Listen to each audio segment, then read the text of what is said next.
What was the description again? Very short. Right, two.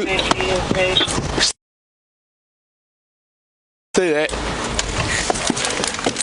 Honestly, On your knees. On your knees. Hands where I can see him. Police officer taser. You can see him. Sorry, Hands on your back. Marcus, do it now. Hands on your back. Do it now. You've got one small stab wound to the left-hand side of his body. Of course, I've got your feet on, but I've got a cut in my arm. That's received. Yeah, two suspects in cuffs. I can't speak, really. Suspect, my friend, bro. Yeah, males in cuffs behind Barry Nick. Based on the information I've got, okay, the time is 0013 hours, okay. 2 teenagers have been retained for life after murdering a stranger in an unprovoked racist attack. The pair attacked Kamran Aman as he was delivering groceries to his ill mother in Barry, South Wales. The 38-year-old was stabbed through the heart and was subjected to further racist abuse as he lay dying on the floor of a neighbour's house. Marcus Staniforth, 17, who ran into a nearby house to get a knife, was sentenced to 17 years at Cardiff Crown Court. The second defendant, 16, who cannot be named for legal reasons, was sentenced to 15 years. Describing Marcus as a very dangerous young person indeed. The judge said, "You turned a full attempt of beating a man into murder and you tried to destroy evidence using bleach."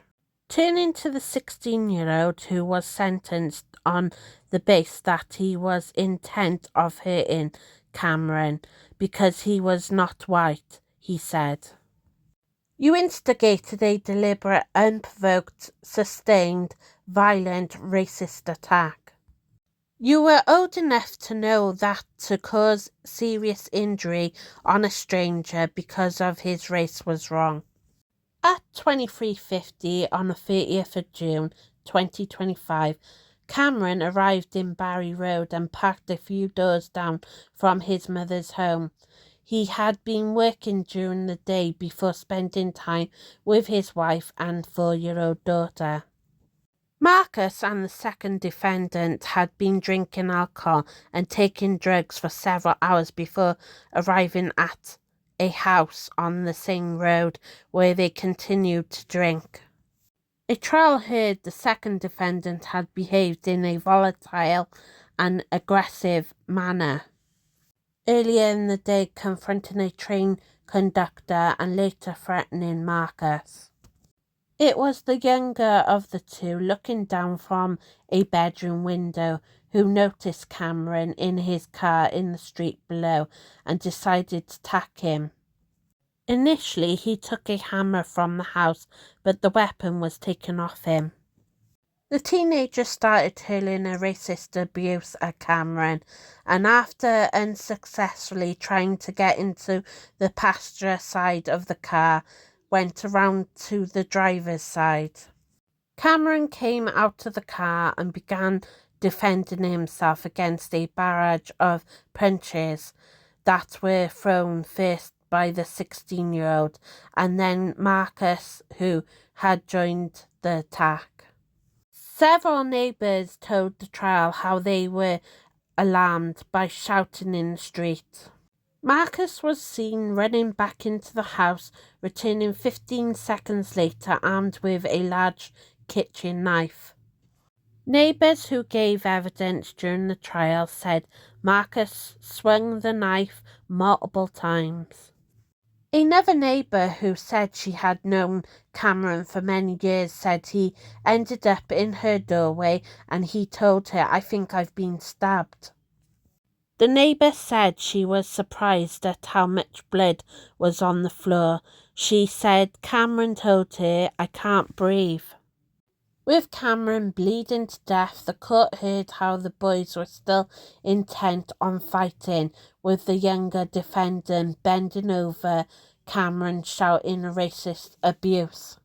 Cameron was stabbed once through his heart, a fatal injury despite the best efforts of paramedics who performed emergency open-heart surgery. Marcus went back into the house and washed the knife and his hands with bleach before both boys fled the scene, but they were arrested a short distance away about 10 minutes after Cameron was attacked.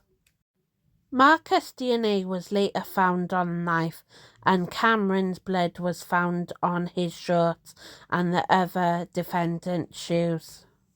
When interviewed by the police that morning, the younger of the two youths blamed Marcus for the murder and shouted a racist abuse at the police. Cameron's mum prepared an impact statement which was read out in court. She said, "Family were now terrified, and her son and his family do not come to Barry as they fear someone will attack and injure them." She said, "I am very sad now, and I think that as long as I live, I will be suffering from his grief that my son left this world."